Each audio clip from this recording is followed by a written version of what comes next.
Ito po ang nangyari at desisyon ng Justice Committee para ho sa Article of Impeachment matapos makitaan ng probable cause ang kasong ito laban kay Sara Duterte. Nag-move na po ang isa sa mga senior deputy speaker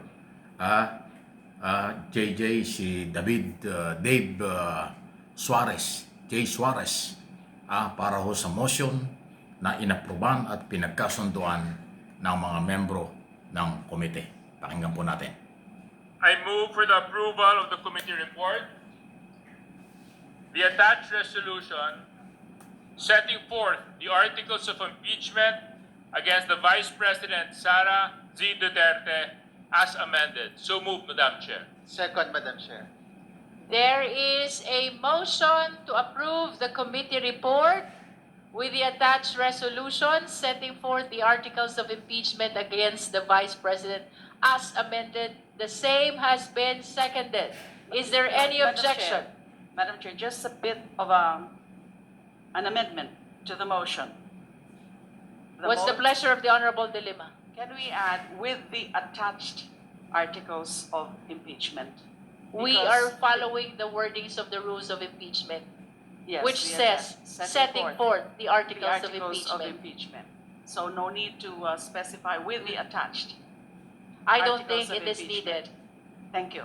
We're following verbatim what is provided in the rules of impeachment. Is there any objection?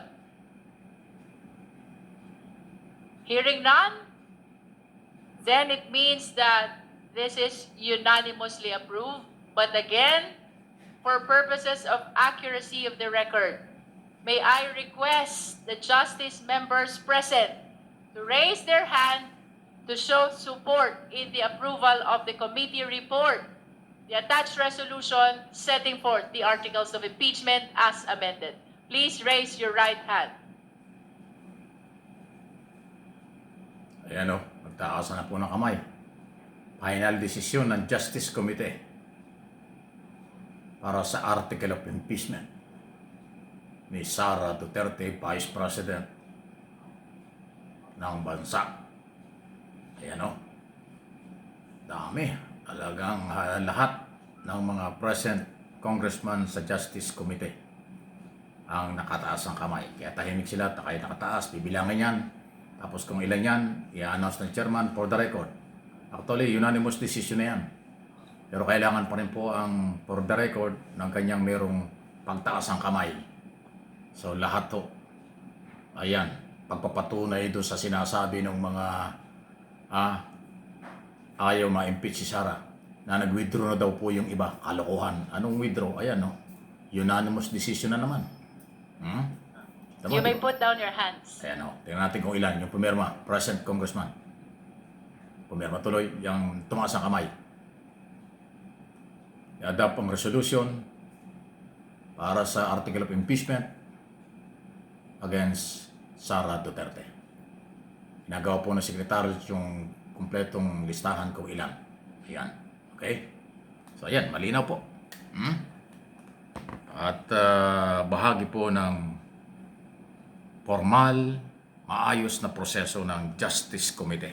I-announce yan kung ilan yung tumaas ang kamay. So si Deputy Speaker Suarez po ang nag-motion para i-adopt. Ayan na.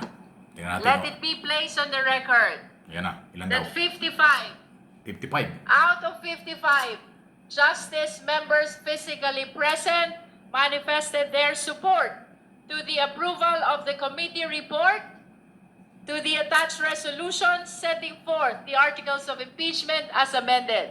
The chair therefore declares the motion unanimously approved. Ayun. San Marino Tapos, Tortura, ayan o. Siksik, Commercial tuloy. Ngunit, Unanimously approved. Walang tumutol. 55. Nadagdagan pa.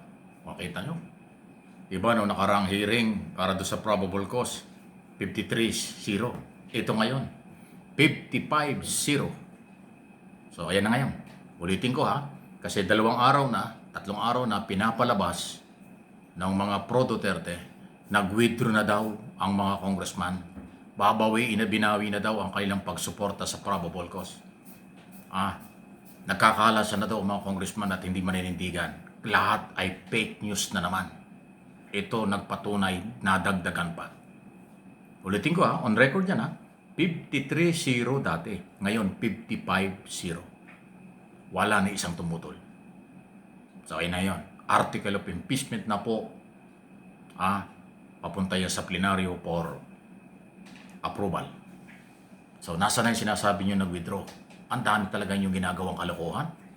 Kawawa naman ang mga taong naniniwala sa inyo. Puro fake news.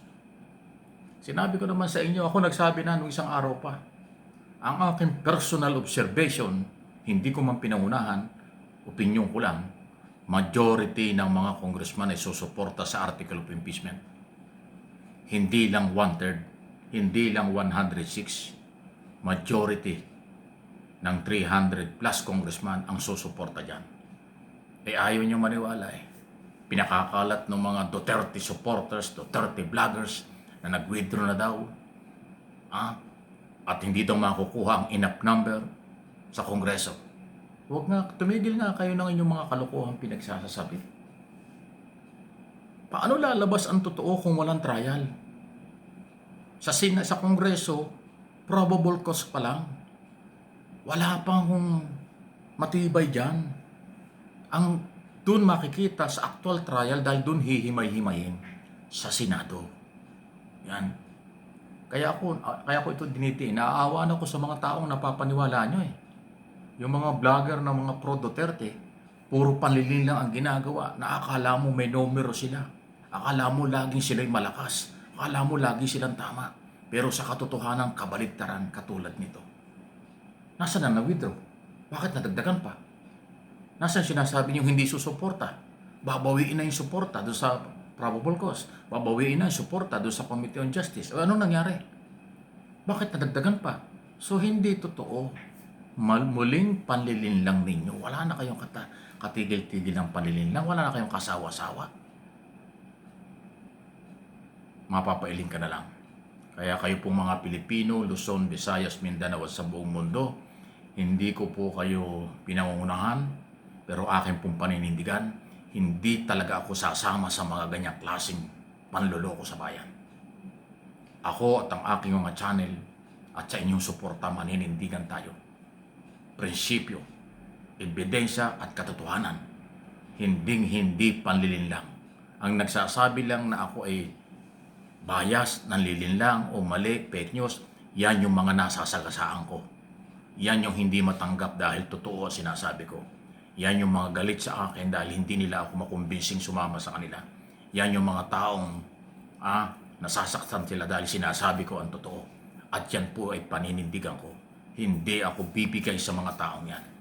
Ang katotohanan ay mangingibabaw katulad niyan.